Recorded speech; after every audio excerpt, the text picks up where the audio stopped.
will just go to the LEPs and the other not. This is Maricopa County. All right. Joseph. Please and thank you. Thank you for the follow. Yes, it is. It is on YT 661. That's right. All day, every day. I'm in AZ, Arizona. P now. I don't know. You know what? I need to look at that one. I'm going to ask for your name and date of birth, but before I do that, can I ask that you pull your mask down just when you're speaking? You can put it back up when you're not. Okay, name and date of birth, please. This is live. This is a live feed. March 24th, 1969. Thank you very much, Ms. Lujan. And I understand that I have a lawyer appearing in this matter on behalf of the state. Assuming that's true, can I have the appearance of counsel for the state, please? Good morning, Your Honor. Chris Salmon's appearing on behalf of the state. Good morning, Mr. Salmons. Thank you for being here. My apologies for the wait. Welcome. Okay, Ms. Lujan, you are here on an allegation of a new charge. The allegation against you is one count of child or vulnerable adult abuse. It is a Class 2 felony. Based on information provided to me by law enforcement, I am inclined to find probable cause to support that allegation. Before I do that, I will give the state's lawyer an opportunity to provide me any information he wishes me to consider, if any. Mr. Salmons, any argument or additional information to consider in regards to probable cause? Not in regards to probable cause, Judge, no. Okay, I have found probable cause to support that allegation. Ms. Lujan, I have determined that you are entitled to a court-appointed lawyer to defend you against this allegation, and I have appointed one for you. Your next court hearings in this case will be a status conference January 29th, and then you will have a preliminary hearing the 31st. Both of those hearings will be at 8:30 in the morning in the Superior Court downtown. Before I consider or impose any release conditions in this matter, I would like to ask the state's lawyer for his argument or recommendation in regards to release conditions. Mr. Salmons. Thank you, Your Honor. Your Honor, we're asking for a $500,000 cash bond at this time. Oh my God. As you know from the Form 4, Ms. Lujan called 911 Tuesday night to report that the victim in this case, who was a 13-year-old, was not breathing. What? Based on statements from both her as well as the biological mother of the victim, who also lived in the home, when the victim woke up on Tuesday morning, she was extremely lethargic. She was not eating. There was blood noted to be coming out of her ear. Despite her condition, nobody in the home, including Ms. Lujan, called 911 until 8:30 that night. After the victim was transported to the hospital and declared deceased, it was noted that she had bruises as well as open sores over significant portions of her body.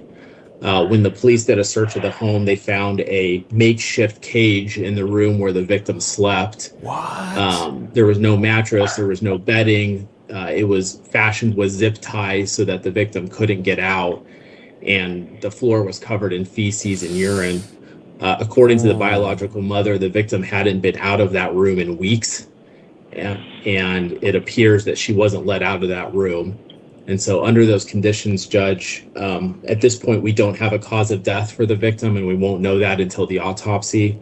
I do note that Ms. Lujan appears from our records to have an assault conviction from 2005 out of New Mexico. She also has issuing a bad check conviction from 2012 out of Bullhead City. So she appears to have ties to other state and other counties within Arizona. And so for all of those reasons, Judge, we're asking for the $500,000 cash bond. Okay, thank you very much, Mr. Salmons. Ms. Lujan, I have heard and am considering the argument of the state's lawyer. I have reviewed your criminal history. I do note 2 prior felony convictions, but I do note that you have no substantial history of failing to appear for your court hearings. I do have some concerns about the general safety of particularly children based on the nature of the allegations against you. Based on those reasons, I am satisfied that a bond is necessary to secure safety of the community. Also, because the state's lawyer has indicated that there is no cause of death yet, because the investigation and charging in this case could turn out to be different than it is right now, I also think that a bond is necessary to secure your appearance and compliance going forward in this case.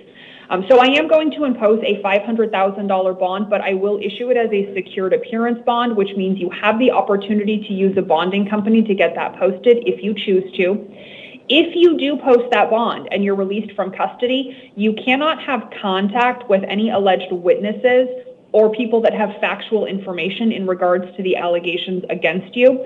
You are prohibited from being alone with any person under the age of 18. If you are released from custody and you are in the presence of somebody under the age of 18, an adult 21 or over must be present with you.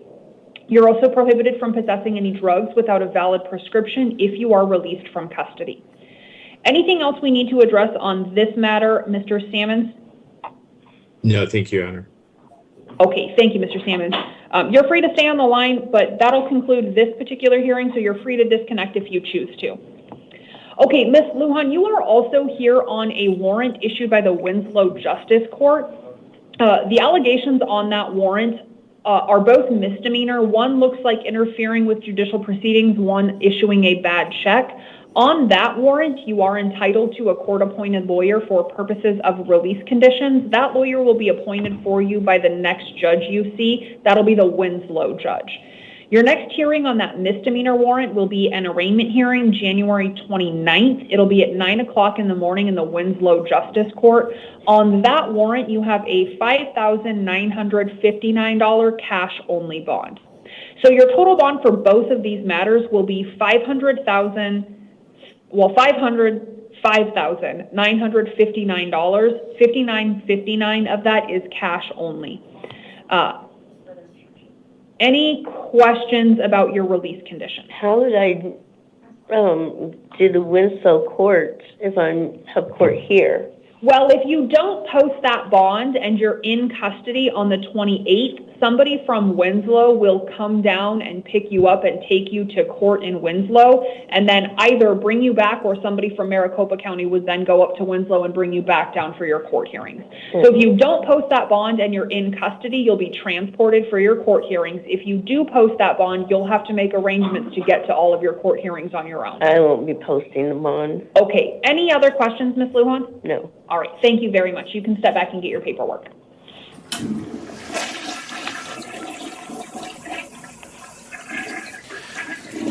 I'm at a loss of words on that one right there.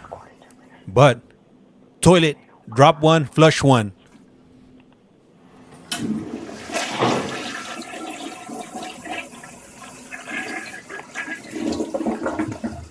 As a matter of fact, I'm gonna drop like two.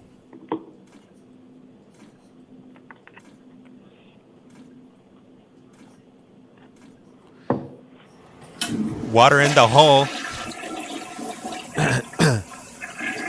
That was definitely necessary. Her name was Virginia Lujan. If anybody wants to look her up, thank you. Highly appreciate for Hi, good morning. Do I have a Spanish interpreter on the line? Sí.